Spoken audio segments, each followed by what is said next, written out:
बिस्मिल्लाहिर्रहमानिर्रहीम अस्सलामु अलैकुम वरहमतुल्लाहि वबरकातुहू। बच्चों, इट्स मी सैयद मोहम्मद सिद्दीक अहमद।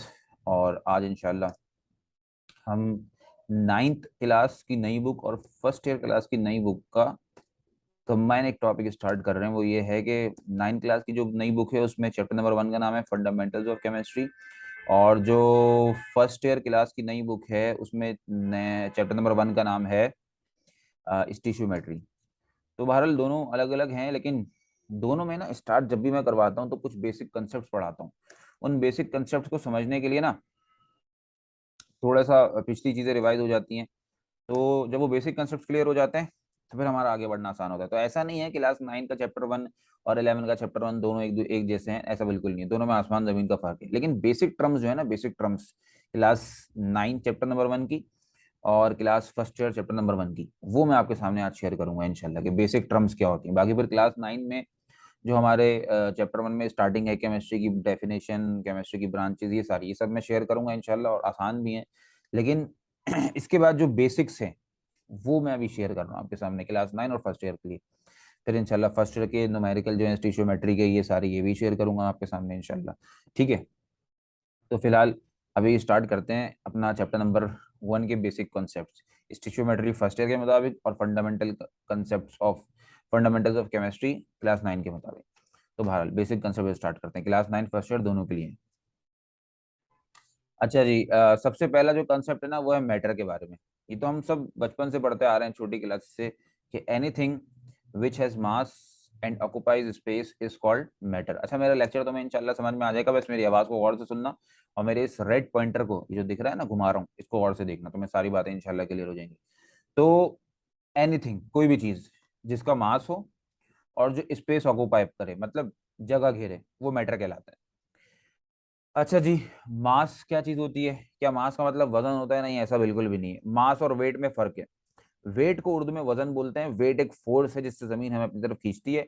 और मास का मतलब किसी भी बॉडी में जितना भी मटेरियल मौजूद है उसकी कुल मिकदार जो मशीन हमें बताती है वो मास कहलाता है। मतलब क्या मतलब सर? अब इस बात को जरा खुल के समझते हैं, ताकि आज जो है ना मसला ही खत्म हो जाए मैटर का, मास का। बट बड़ी बड़ी क्लासेस में आ जाते हैं, मैटर पे पूछते हैं मैटर क्या होता है, चंद बच्चे मैटर के बारे में बताते हैं, और मास के बारे में पूछो हर कोई बोलता है मास को वजन। ऐसा नहीं है किसी भी बॉडी में। अब बॉडी का मतलब जिस्म नहीं है। साइंस में हर चीज एक बॉडी है। मेरे सामने रखा हुआ मेरा लैपटॉप एक बॉडी है, मैं एक बॉडी हूँ, और सब चीजें एक बॉडी है। हाँ, दो तरह की बॉडीज होती हैं, एक लिविंग बॉडीज, दूसरी non living bodies. Living bodies वो जिनको अल्लाह ताला ने पैदा किया, और नॉन लिविंग बॉडीज वो जिनको हमने बनाया।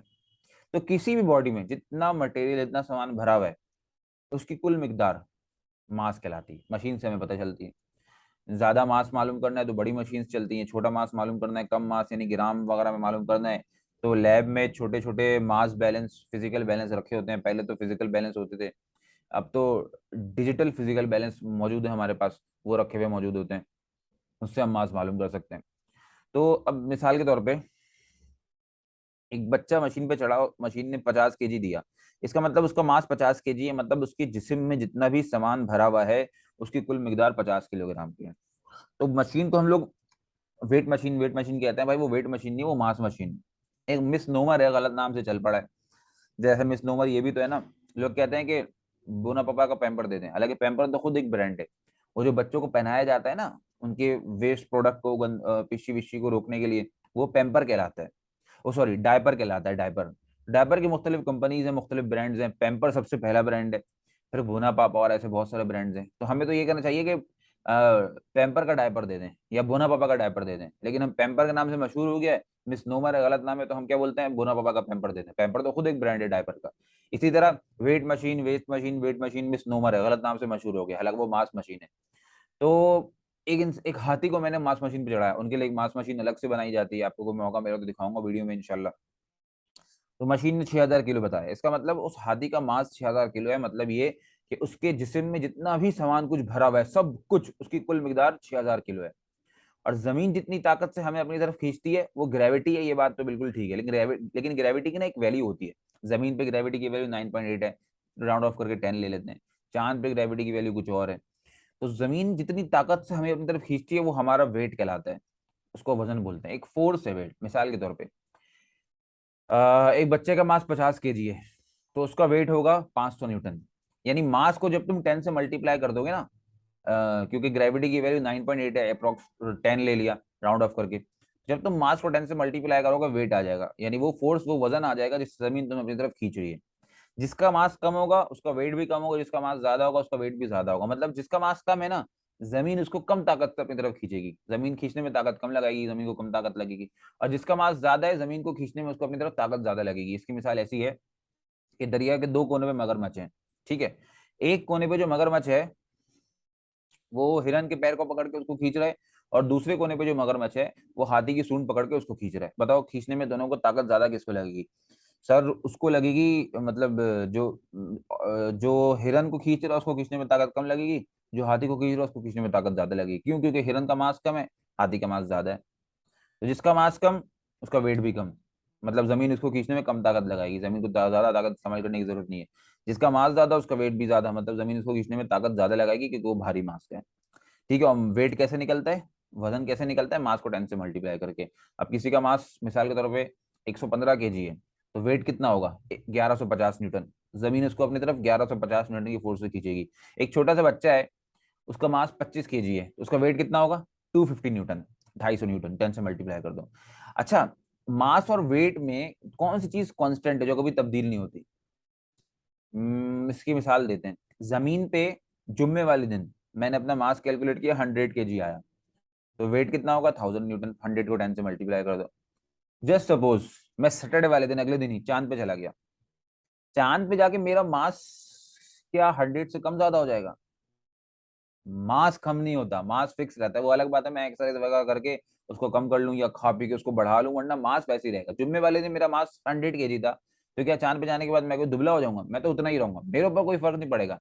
ग्रेविटी पे फर्क पड़ेगा, क्योंकि जमीन पे जो ग्रेविटी है, खींचने की ताकत है, वो 10 है, 9.8 है मतलब, और चांद पे तकरीबन 6 है। तो मेरे वेट में, मेरे वजन में फर्क पड़ जाएगा। जमीन मुझे ताकत से, यानी जो मुझे अपनी तरह ताकत से जमीन खींच रही थी, चांद उससे थोड़ी कम ताकत से खींचेगा। मेरा मास यहाँ 100 केजी था, ऊपर जाके भी 100 केजी रहेगा। मेरे अंदर जिस्म में जितना मटेरियल भरा हुआ है उसकी कुल मिकदार यहाँ भी 100 केजी है, चांद पे भी 100 केजी रहेगी। बस फर्क ये है कि यहाँ मेरा वेट 1000 न्यूटन है, ऊपर जाके 600 न्यूटन हो जाएगा, क्योंकि वहां पे ग्रेविटी की वैल्यू कम है। तो मास कांस्टेंट चीज है, अगर अनलेस कि आप उसके साथ कुछ करें ना, ज्यादा खा पी के उसको बढ़ा लें या कम, या फिर जो है एक्सरसाइज करके उसको कम कर लें, वरना कांस्टेंट है। वेट तब्दील हो रहता है according to the value of gravity. जैसी ग्रेविटी की वैल्यू होगी वेट भी वैसे ही रहेगा। तो मास और वेट में उम्मीद है बच्चों आपको फर्क समझ में आया होगा इंशाल्लाह। और फिर जिस चीज का मास हो और जो जगह घेरे वो मैटर कहलाती है। ठीक है। अब दुनिया में ना हर चीज एक मैटर है लाइट के अलावा। लाइट एनर्जी की एक फॉर्म है, यानी एनर्जी है, तवानाई है, कुव्वत है, तवानाई है सॉरी। अब इस तस्वीर में कौन सी चीज है जो मैटर नहीं है? सर सनलाइट, सूरज की रोशनी मैटर नहीं है। बाकी वो जो क्लाउड्स है ना, बादल, क्लाउड्स मतलब वाटर वेपर्स, आबी बुखारात, तो मैटर के तो तीन कॉमन स्टेट्स हैं ही, चाहे मैटर सॉलिड स्टेट में है, या चाहे लिक्विड स्टेट में हो, या गैस स्टेट में हो। मैटर तो मैटर होता है, कॉमन स्टेट्स हमारी जिंदगी में मौजूद है। लेकिन रोशनी जो है ना, रोशनी, चाहे वो रोशनी सूरज से निकलने वाली हो, आग से निकलने वाली हो, बल्ब से निकलने वाली हो, लैपटॉप से निकलने वाली हो, मोबाइल से निकलने वाली हो, कोई भी रोशनी, हर तरह की रोशनी, हर तरह की लाइट एनर्जी है, मैटर नहीं है। और इसकी मिसाल कैसे समझ में आती है? वैसे कि तुम सोफे को देखो, चेयर को देखो, टेबल को देखो, टीवी बंद हुई हुई है उसको देखो, मोबाइल बंद हुआ है उसको देखो, तो मैं कोई फर्क नहीं पड़ेगा आंखों पे। लेकिन मोबाइल ऑन कर लोगे, बल्ब ऑन कर लोगे, टीवी ऑन कर लोगे, जैसी रोशनी पड़ेगी और से रोशनी को देखोगे आंखों में आंखें डाल के, तुम्हारी आंखों की हैप्पी बर्थडे हो जाएगी, मतलब आंखों में थोड़ा फर्क पड़ने लगेगा। और सूरज की आंखों में आंखें मिला के कोई देखना चाहे तो बहुत ही मुश्किल है, क्योंकि इन चीजों से रोशनी निकल रही है, और रोशनी लाइट एनर्जी है, इसलिए वो एनर्जी है ना, तवानाई है।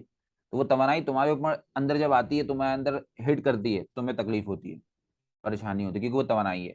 बल्ब को देखो आंखों में थोड़ा अजीब से लगेगा, आंख जहां आग जल रही है वहां खड़े हो जाओ तो तुम्हें हीट अप मिलना शुरू हो जाएगी, क्योंकि सर्दी में लोग अक्सर करते हैं ना, लकड़ी जला के बैठ गए वहां पे, तो क्यों? क्योंकि वो उससे निकल रही है energy, heat energy. Heat energy हो, लाइट एनर्जी हो, रोशनी जो है ना, रोशनी लाइट एनर्जी है, उनसे उनको गर्मी मिलती है। लेकिन खाली लकड़ी के पास बैठे रहेंगे कोई फर्क ही नहीं पड़ेगा। लकड़ी मैटर है, उस मैटर को जलाने से, एनर्जी में कन्वर्ट करने से उनको फायदा मिलेगा, क्योंकि लाइट एनर्जी होती है। ठीक है। तो light is a form of energy, light energy है। इसको आगे जाके अगले चैप्टर में और तफसील से पढ़ेंगे। बाकी लाइट के अलावा दुनिया में हर चीज मैटर है। ठीक है। अब मिसाल देते हैं, मिसाल क्या होगी? एयर मैटर है।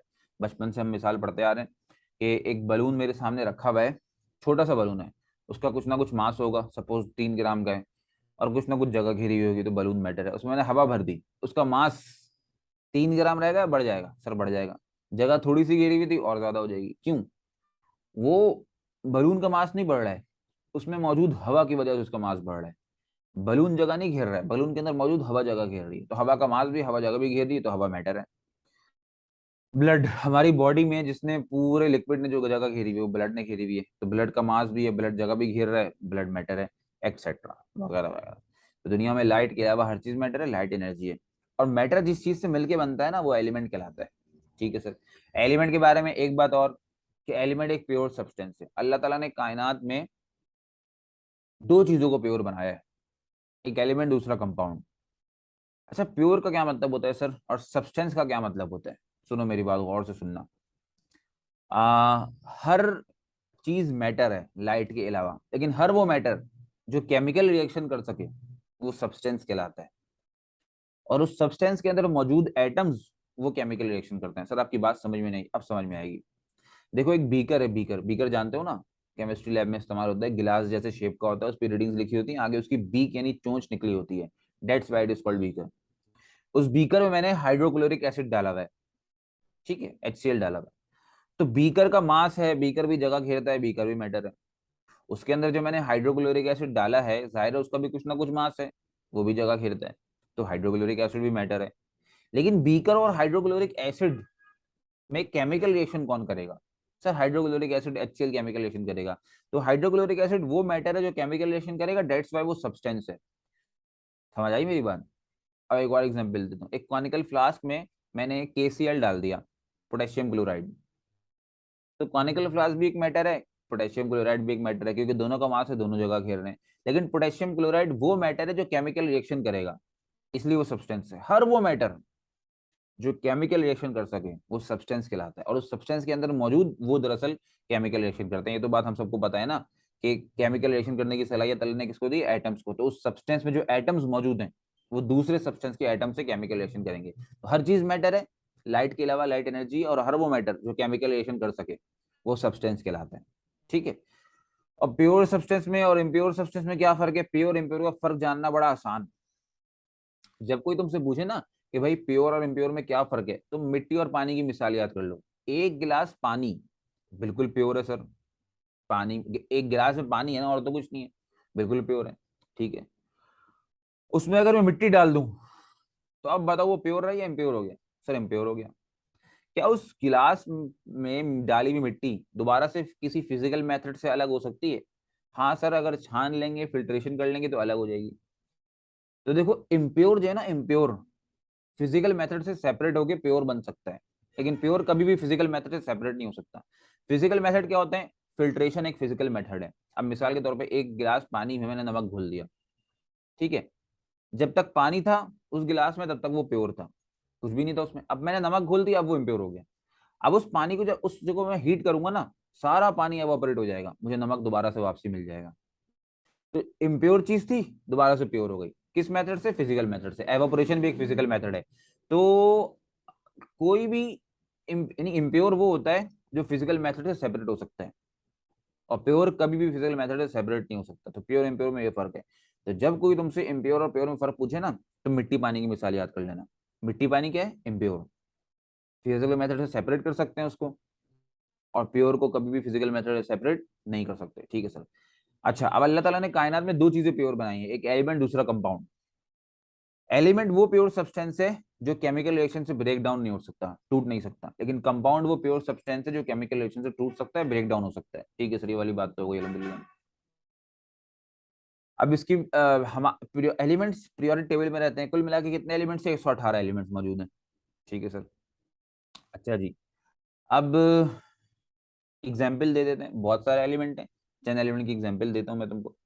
Hydrogen element, oxygen element, carbon element, etcetera. ये वो बेसिक कॉन्सेप्ट्स हैं तो तुमको पता भी होंगे, लेकिन इनमें बारीकी जो है ना इंसान भूल जाता है। फिर जब न्यूमेरिकल वगैरह करने बैठते हैं आगे जाके काम आता है कि बताओ भाई जल्दी से एलिमेंट कौन सा, तो वो दिमाग काम नहीं करता। तो इनको ऐसे दिमाग में बैठा लो कि बिल्कुल पक्के हो जाए। जैसे ABCD तुम्हारे दिमाग में बैठी हुई ना, केमिस्ट्री में ये बेसिक कॉन्सेप्ट तुम्हारे दिमाग में होना चाहिए। ठीक है सर।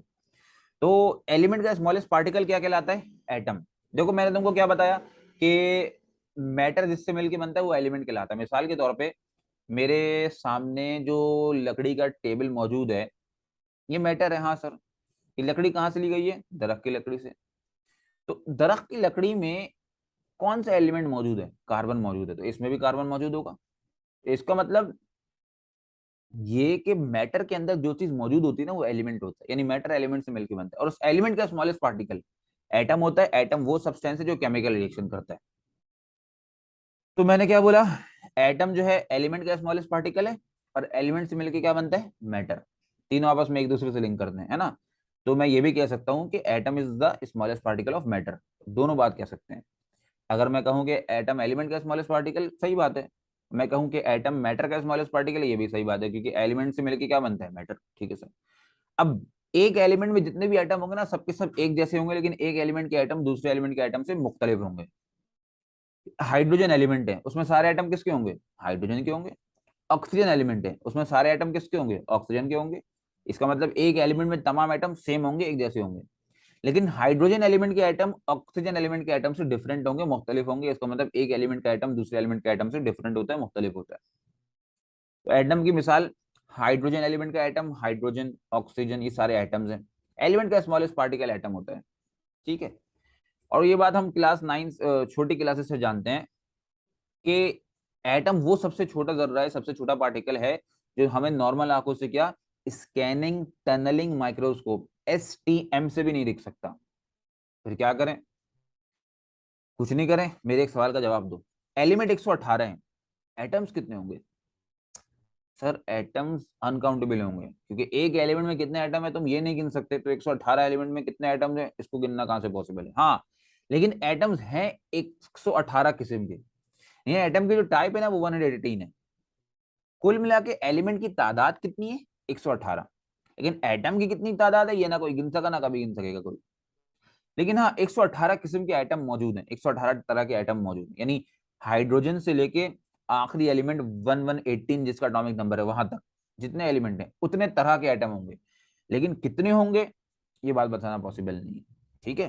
तो एटम की पहचान क्या है? एटम या तो अकेली हालत में लिखा होगा, यानी जब मैं कोई न्यूमेरिकल करवाऊंगा या कुछ करवाऊंगा वहां मैं तुम्हें एटम लिख के दूं या मॉलिक्यूल लिख के दूं या कंपाउंड लिख के दूं, तुम कैसे फर्क करोगे? तो एटम की पहली पहचान अकेली हालत में होता है। जैसे सल्फर है, फोस्फोरस है, फ्लोरीन है, या उसका पहला लेटर कैपिटल दूसरा लेटर स्मॉल होता है। जैसे लिथियम है, सोडियम है, क्लोरीन है, इनका पहला लेटर कैपिटल दूसरा लेटर स्मॉल है। तो एटम की पहचान है। और वही मैंने बात जो बताई कि एक एलिमेंट में तमाम के तमाम एटम एक जैसे होते हैं, एक टाइप के होते हैं। ठीक है बच्चों, तो उम्मीद है मुझे तुम्हें यहाँ तक ये बातें समझ में आई होंगी। जरा जल्दी से मुझे एक बात बताओ कि तुम जिस मोबाइल पे लेक्चर सुन रहे हो वो मोबाइल क्या है? सर मैटर है। और मोबाइल से जो लाइट निकल रही वो क्या है? एनर्जी है। दुनिया में हर चीज मैटर है सिवाय लाइट के। लाइट क्या है बच्चों? एनर्जी। ठीक है सर। मैटर जिस चीज से मिलकर बनता है वो क्या कहलाता है? एलिमेंट।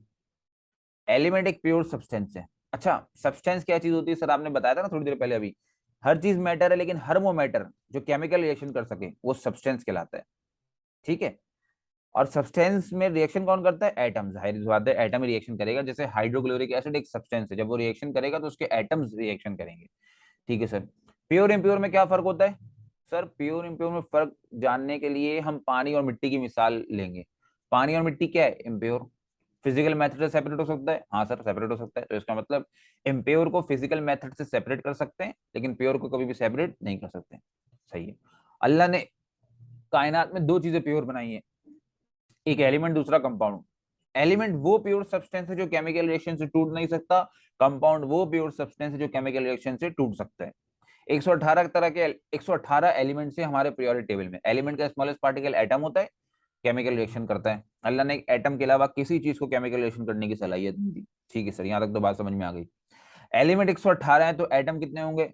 इम्पॉसिबल, गिनना पॉसिबल नहीं है। हाँ 118 किस्म के होंगे, 118 तरह के होंगे। एक एलिमेंट में तमाम एटम एक जैसे होंगे, लेकिन एक एलिमेंट के एटम दूसरे एलिमेंट के एटम से डिफरेंट होंगे, मुख्तलिफ होंगे। ठीक है सर। और एटम की पहचान क्या है? या तो अकेली हालत में होगा या उसका पहला लेटर कैपिटल दूसरा लेटर स्मॉल होगा। ठीक है बच्चों, मुझे उम्मीद है तुम्हें यहाँ तक ये बेसिक कॉन्सेप्ट्स का पहला पार्ट समझ में आया होगा। नेक्स्ट लेक्चर में इंशाल्लाह दूसरे पार्ट के साथ मिलेंगे। जज़ाकल्लाह। अस्सलाम वालेकुम वरहमतुल्लाहि वबरकातुहू।